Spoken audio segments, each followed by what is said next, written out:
अच्छा, आपने क्वेश्चन ये किया कि अकॉर्डिंग टू साइकोलॉजी ज़हानत किसे कहते हैं? अगर हम आम तौर पर अपने माशरे की बात करें, तो ज़हानत अमूमन हम ये समझते हैं कि जिस बच्चे के ग्रेड्स बहुत हाई आए हैं, जिस हुँ, बच्चे की मेमोराइज़ेशन बहुत अच्छी है, जिसकी लर्निंग पावर बहुत अच्छी है, तो उसका आईक्यू अच्छा होगा और वो बहुत ज़हीन है।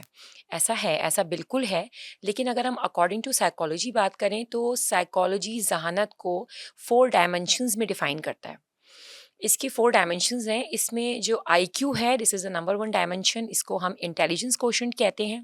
इसी तरह 3 मज़ीद डायमेंशंस हैं जिस पे हम बात करेंगे और मैं आपको ये भी बताऊँगी कि कितना ज़रूरी है कि हम अपने बच्चों की जब तरबियत करें, तो आईक्यू के साथ-साथ जो और 3 क्वोशिएंट्स हैं, हम उन पर भी काम करें। इंटेलिजेंस क्वोशिएंट जिसे हम आईक्यू कहते हैं, this is the cognitive abilities, memorization, learning power, ये सब चीज़ें जो कि अमूमी तौर पे हम सब जानते हैं। अगर हम दूसरी डायमेंशन की तरफ आते हैं, तो दिस इज़ एसक्यू। एसक्यू जो है वो कहा जाता है सोशल कोशंट को। सोशल कोशंट का मकसद ये है कि बच्चे की एबिलिटी कि वो किस तरह से सोसाइटी में लोगों के साथ किस तरह से बर्ताव करता है, उसका बिहेवियर लोगों के साथ किस तरह का है। बच्चा जब किसी फ्रेंड सर्किल में होता है, तो वो किस तरह से, चाहे वो बच्चा हो या चाहे वो बड़ा हो, बच्चे की बात हम इसलिए करते हैं कि हम कोई भी चीज़ लर्न करवाना चाहते हैं पर्सनैलिटी में, तो जैसे कि पहले भी मैंने कहा था कि हमें फिर वो चीज़ चाइल्डहुड से ही हमें वो चीज़ जो है वो डेवलप सही करवानी है। चाहिए ताकि वो पर्सनैलिटी का हिस्सा बन जाए। अगर सोशली इंटरेक्शन बच्चे का अच्छा है, तो फिर कहा जाएगा कि इसका जो सोशल कोशंट है वो बहुत अच्छा है। मीन्स के आईक्यू तो अच्छा है ही, बच्चा आईक्यू में तो इंटेलिजेंस में तो ज़हीन है ही, लेकिन साथ-साथ जो सोसाइटल नॉर्म्स हैं, जो सोसाइटल उसके साथ रहने के तरीके हैं, तौर तरीके, उसमें भी वो बहुत अच्छा है।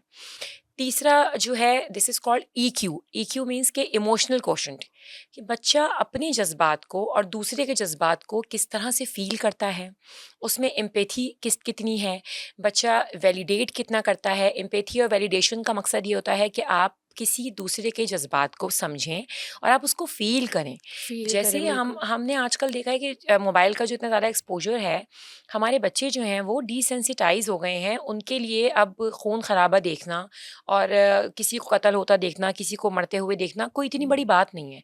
इससे एक पहले नॉर्मल सी चीज़ हो गई है ऐसे ये। ये नॉर्मल सी चीज़ हो गई है।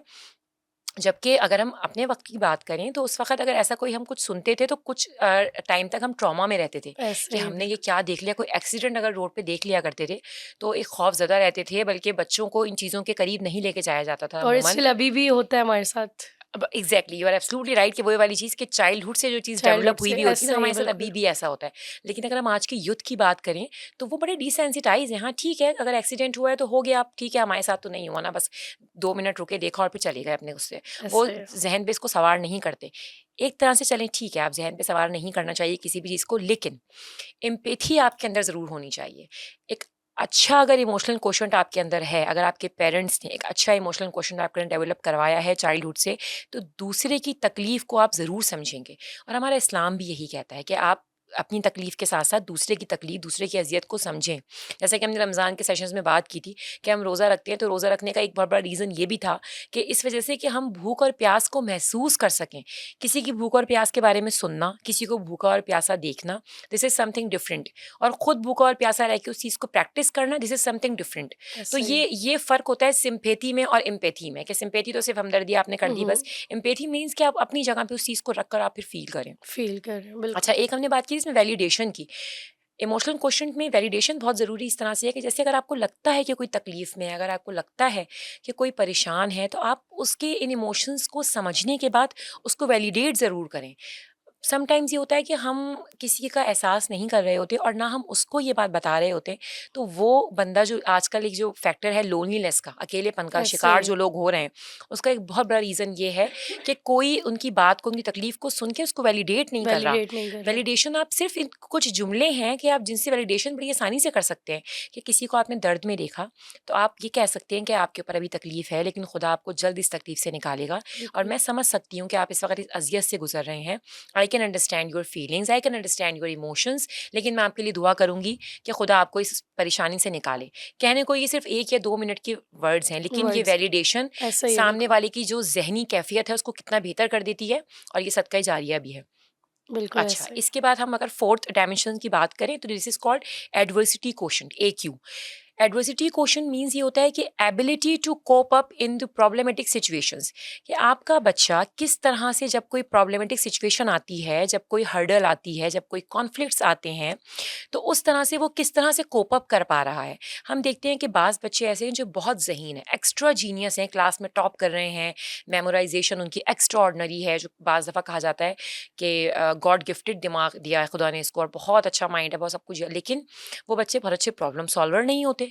क्यों नहीं होते? इसकी क्या वजह है? इसकी वजह ये है कि आईक्यू पर तो हमारे स्कूल्स, हमारा एजुकेशन सिस्टम, हमारे पेरेंट्स, हमारे ट्यूटर्स, टीचर्स सब बहुत फोकस करते हैं।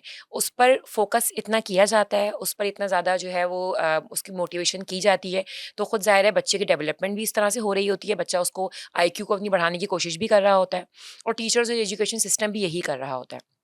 लेकिन अगर साथ-साथ हम एसक्यू, ईक्यू और एक्यू इन पर भी अगर काम करवाएँ तो एक कंप्लीट पर्सनैलिटी बन सकती है।